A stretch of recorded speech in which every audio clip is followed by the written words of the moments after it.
जय जगन्नाथ नमस्कार। आज क्लास को आपन स्वागत। मु आपण राउत सार। आज क्लास रहिबो दशम श्रेणी विजयंत बहिर द्विघाती समीकरण जोटे द्वितीय अध्याय बाय राउत सार क्लासेस ओडिया मीडियम अनुष्ठान 2B ओडिशार अगणित दर्शक मान मोर शुभेच्छा। राउत सार यूट्यूब चैनल आपन स्वागत। तेणु आज बढ़िया क्वाड्रेटिक इक्वेशन द्वितीय अनुश्रेणी जोटे अनुश्रेणी 2B ताले 2B रो आमे 11 नंबर क्वेश्चन पढ़िबा। जो मैंने चैनल नुआ चैनल सब्सक्राइब करूँ, लाइक करूँ, सांग साथी शेयर करूँ, जहाँद्वारा मुझे वीडियो छाड़ी आप से वीडियोटी देखिपारे। बेल आइकन को दबाइवाई भूलु ना, जहाँद्वारा बेल आइकन दबाइले मुझे वीडियो छाड़ी आप से वीडियो नोटिफिकेशन द्वारा देखिपारे। चलतु क्वेश्चन आज अच्छी क्वेश्चन नंबर 11 पूर्व क्लास तो क्वेश्चन नंबर 10 जाए सारी अनुश्रेणी 2B अनुश्रेणी 2A भी सर जाइए। आपने चैनल नुआ राउत सार यूट्यूब चैनल जाई देखी नियंतु, जहाँद्वारा आप जहाँ डाउट थी क्लीयर हो पार। आज बढ़िया क्वेश्चन नंबर 11 क्वेश्चन टी है एक नौकार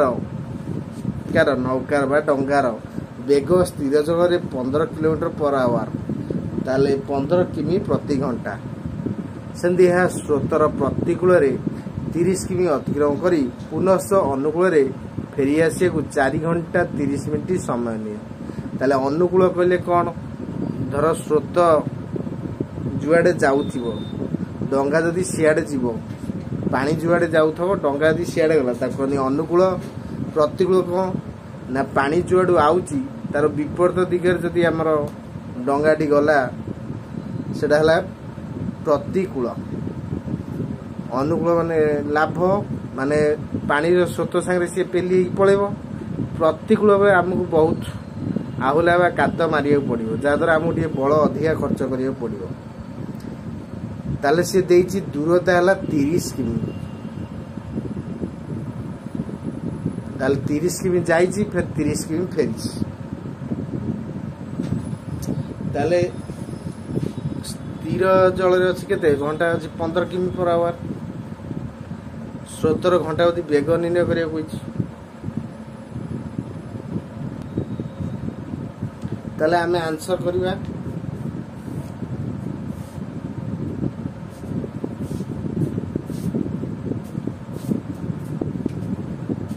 आंसर ताले नौकार बेग स्थिर जल 15 kilometre per our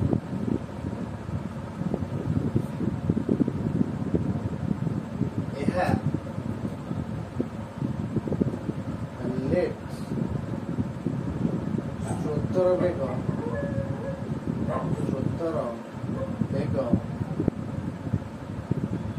equal to x kilometre per hour.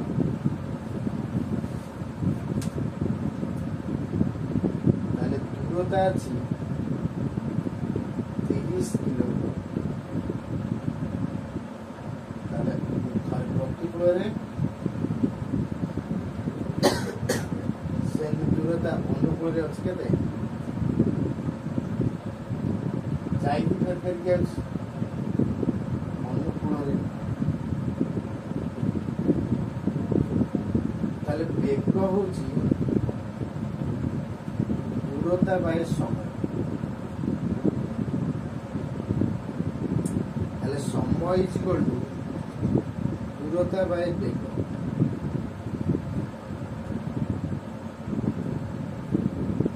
ताले प्रतिकूल रे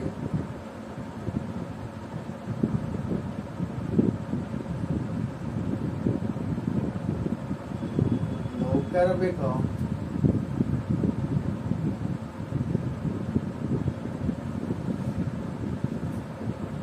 15 + x किलोमीटर पर आवर।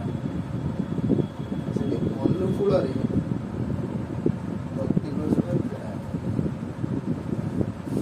अनुकूल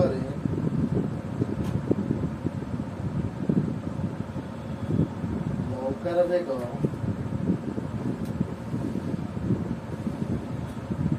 15 + x किलोमीटर पर आवर।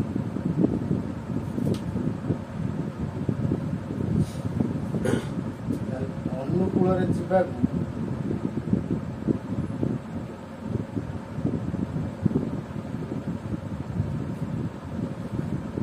ସମୟ ଲାଗିବ ସମାନ 30/x + x। ସେ ପ୍ରତିକୂଳରେ ଯିବାକୁ ନୌକାକୁ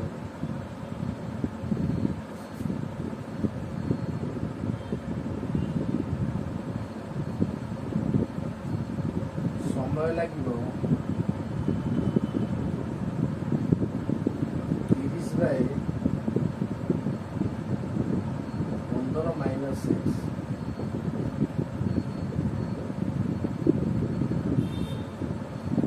According to question, 30/15 + x plus 30/15 - x କେତେ ହେଇଛି? 4 ଘଣ୍ଟା 30 minute.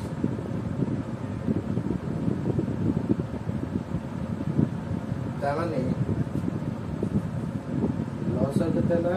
15 + x × 15 - x 30 × 15 - x plus 30 × 15 + x is equal to 4 × 1 × 30 × 60। ତାମାନେ 450 450 30x 450 plus 30x a square minus b square a plus b minus b a square minus 4 × 8 = 9/2 plus 30 minus 30 कटिगला ये 900 450 900 225 minus a square 9/2। তাহলে log 225 minus a square is equal to 900 তাহলে 225 minus a square is equal to 900 2/9 9 গুণে যদি হয় না তাহলে 100 2 সমান 200। এটা সব সেকন্ড হয়ে গেলে a square 225 minus a square is equal to 25 x is equal to 25 ର ରୁଟ୍ ହବ plus minus 5 তাহলে x ହେଲା 5। ତାହେଲେ ଅତଏବ ସ୍ରୋତର ବେଗ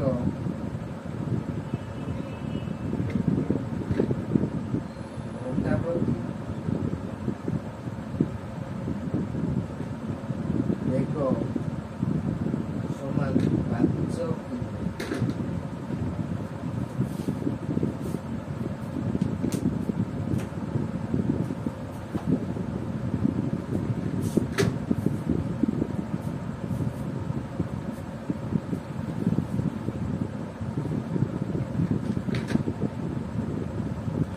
ଏକ ନୌକାର ବେଗ ସ୍ଥିର ଜଳରେ 15 କିମି ପ୍ରତି ଘଣ୍ଟା ଏହା ସ୍ରୋତର ପ୍ରତିକୂଳରେ 30 କିମି ଅତିକ୍ରମ କରି ପୁନଃ ଅନୁକୂଳରେ ଫେରିଆସି 4 ଘଣ୍ଟା 30 ମିନିଟ୍ ସମୟ ନିଏ। ତେବେ ସ୍ରୋତର ଘଣ୍ଟାବଧି ବେଗ ନିର୍ଣ୍ଣୟ କର। ନୌକାର ବେଗ ସ୍ଥିର ଜଳରେ 15 km/h, ସ୍ରୋତର ବେଗ x km/h, ଦୂରତା ହେଲା 30 କିମି, ପ୍ରତିକୂଳରେ ଯାଉ 30 କିମି, ଅନୁକୂଳରେ ଯାଉଛି 30 କିମି। তাহলে বেগ ইজ ইকুয়াল টু দূরতা বাই সময়, সময় ইজ ইকুয়াল টু দূরতা বাই বেগ। তাহলে প্রতিকূলে নৌকার বেগ 15 - x km/h, অনুকূলে নৌকার বেগ 15 + x km/h। তাহলে অনুকূলে যাওয়া নৌকাକୁ সময় লাগিব 30/15 + x আওয়ার।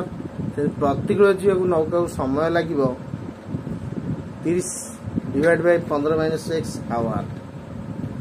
তাহলে কোশ্চিন ଦେଇଛି ଯାଉଛି 30 কিমি, ଅନୁକୂଳରେ ଆଉଛି 30 কিমি, ତେଣୁ 30/15 + x + 30/15 - x is equal to 4 ଘଣ୍ଟା 30 मिनिट ये जेहेतु आम सब घंटा नहीं 30 मिनिट को 60 हरले घंटार प्रकाश कले 30 दिन 60 से 1/2 ताले आपको आम जब लस हो 15 + x × 15 - x गुणी देले 30 × 15 - x प्लस 30 × 15 + x ताले 15 + x × 15 - x माने a + b - b सूत्र को a² - b² तले पड़गला 15² 225 - a² ताले आपको गुणिले 15 × 3 = 45 450 - 36 450 + 36 प्लस 36 माइनस 36 कटिगला 450 450 मिसी 900 है से कणुआ गुणी देले 9 × 900 × 2 × 9 × 225 माइनस a² 9 गुणे से हरिदेवा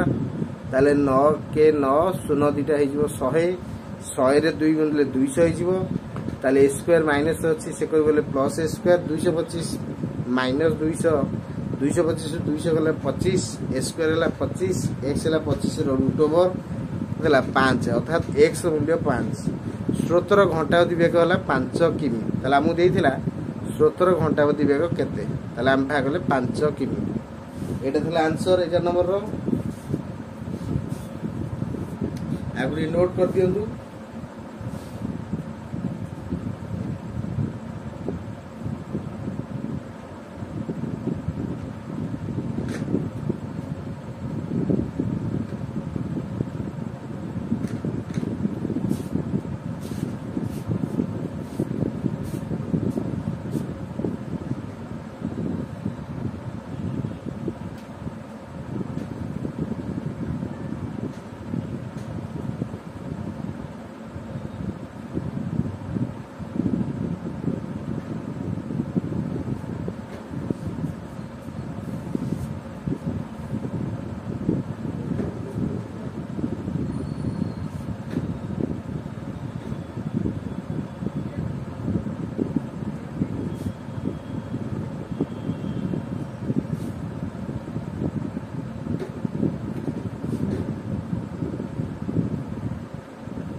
आज क्लास को रखुच्छी आप शेष पर्यटन मो सह जोड़ी रही मत भाई खुशी लगुच आप मो सह जोड़ी था जहाँ भी डाउट रोचे कमेंट जनातु आज क्लास को रखा जय जगन्नाथ नमस्कार एवं जदि जहाँ भल लगी क्लास टी कमेंट जनइबे लाइक टे करदे और बेल आइकन निश्चय देवे चैनल टी सब्सक्राइब करेंगे।